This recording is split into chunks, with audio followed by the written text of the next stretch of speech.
Hello, welcome to simply Izzy. ഞാൻ Izzy. ഇതെൻ്റെ first video ആണ്. എല്ലാവരും സുഖമായിരിക്കുന്നുവെന്ന് പ്രതീക്ഷിക്കുന്നു. സോ നമുക്ക് ഒരു സ്നാക്കിൽ നിന്ന് തുടങ്ങാം. വളരെ കുറച്ച് സാധനങ്ങൾ മാത്രം വെച്ച് എളുപ്പത്തിൽ തയ്യാറാക്കാൻ പറ്റുന്ന ഒരു സ്നാക്കാണ്. ഇതിനാവശ്യമായിട്ടുള്ള സാധനങ്ങൾ: 1.5 കപ്പ് റവ, 3/4 കപ്പ് പഞ്ചസാര, 1.5 കപ്പ് പാൽ, പിന്നെ കാഷ്യൂ, കിസ്മിസ്, 2 ടേബിൾ സ്പൂൺ നെയ്യ്. ആദ്യമായിട്ട് ഫ്ലെയിം ഓൺ ചെയ്ത് പാൻ വെച്ച് 2 ടേബിൾ സ്പൂൺ നെയ്യിനകത്തേക്ക് കാഷ്യൂവും കിസ്മിസും കൂടി റോസ്റ്റ് ചെയ്ത് മാറ്റാം. എന്നിട്ട് അതേ നെയ്യിലേക്ക് തന്നെയാണ് റവ ചേർക്കുന്നത്. അതൊരു 10 സെക്കൻഡ് മതിയാവും. എന്താണെന്ന് വെച്ചാൽ ഇത് വറുത്ത റവയായിരുന്നു ഞാൻ എടുത്തത്. ഇനി അല്പമായിട്ട് പാല് ചേർക്കുക. ലോ ഫ്ലെയിമിൽ തന്നെയാണ് ഇത് കുക്ക് ചെയ്യേണ്ടത്. പാൽ വറ്റിക്കഴിഞ്ഞിട്ട് അതിനകത്തേക്ക് പഞ്ചസാര ചേർത്ത് കൊടുക്കാം. പഞ്ചസാര മുഴുവനായിട്ട് അലിയണം, അതുവരെ വറുത്ത് കൊടുക്കുക. പഞ്ചസാര ഫുള്ളായിട്ട് തന്നെ മെൽറ്റായതിന് ശേഷം നമ്മൾ വറുത്ത് വെച്ചിരിക്കുന്ന കാഷ്യൂവും കിസ്മിസും കൂടി ചേർത്ത് കൊടുക്കാം. പിന്നെ ഒരു ഫ്ലേവറിനായിട്ട് ഏലക്ക ചേർക്കാം. അത് ഇഷ്ടമില്ലാത്തവർക്ക് ആ സ്റ്റെപ്പ് സ്കിപ്പ് ചെയ്യാവുന്നതാണ്. പിന്നെ ഒരു പിഞ്ച് ഉപ്പും കൂടി ചേർക്കണം. നമ്മൾ മധുരം എല്ലാം കൂടി ഒന്ന് ബാലൻസ് ആവാൻ വേണ്ടിയിട്ടാണ്. എല്ലാം നന്നായിട്ടൊന്ന് സോട്ടായതിനു ശേഷം ഇത് ഫ്ലെയിം ഓഫ് ചെയ്ത് നമുക്കിതൊരു പാനിലേക്ക് മാറ്റാം. ഞാൻ നേരത്തെ പറഞ്ഞ 3/4 കപ്പ് പഞ്ചസാര എന്ന് പറയുമ്പോൾ അത് ഒരുവിധം മധുരം ഉണ്ടാവും. ഞങ്ങൾക്ക് ഇവിടെ ആർക്കും അധികം മധുരം യൂസ് ചെയ്യത്തില്ല.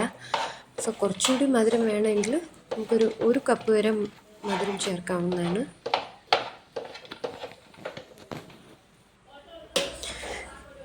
ഇനി അത് പ്ലേറ്റിലേക്ക് പകർന്നു കൊടുക്കാം.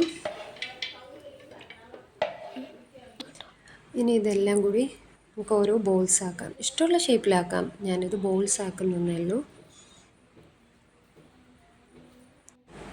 ഇത് വേണമെങ്കിൽ ഇങ്ങനെ തന്നെ കഴിക്കാം. ടേസ്റ്റിനൊന്നും ഒരു കുറവുമില്ല, നല്ല രുചി തന്നെയാണ്. പക്ഷെ ഞാനൊരു സ്റ്റെപ്പ് കൂടി എടുത്തിട്ടുണ്ട്. 3 ടേബിൾ സ്പൂൺ മൈദപ്പൊടിയിൽ 1 ടേബിൾ സ്പൂൺ അരിപ്പൊടിയും 1 പിഞ്ച് ഉപ്പും 1 പിഞ്ച് തന്നെ സോഡാപ്പൊടിയും വെള്ളവും ചേർത്ത് നന്നായിട്ടൊരു ലൂസ് ബാറ്റർ ആക്കണം. എന്നിട്ട് ആ ബാറ്ററിൽ മുക്കി ഒന്ന് ഫ്രൈ ചെയ്യുന്നുണ്ട്. ഓക്കെ, വേറൊരു പാൻ അടുപ്പത്ത് വെച്ചിട്ട് നമുക്ക് ആ ഒരു ബാറ്ററിൽ മുക്കി ഫ്രൈ ചെയ്യാം.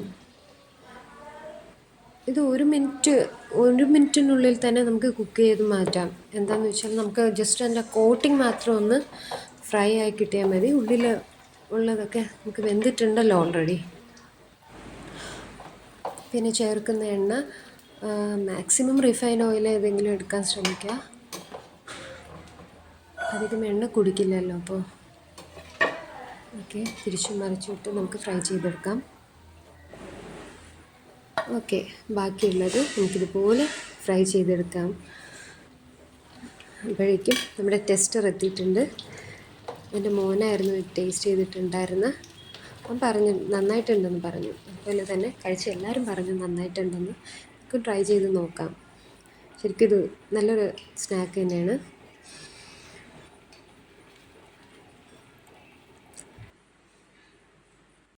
ട്രൈ ചെയ്ത് നോക്കുന്നവർ അത് കമൻറ്റ് സെക്ഷനിലൂടെ പറയുവാണെങ്കിൽ നമുക്ക് സന്തോഷമായിരിക്കും.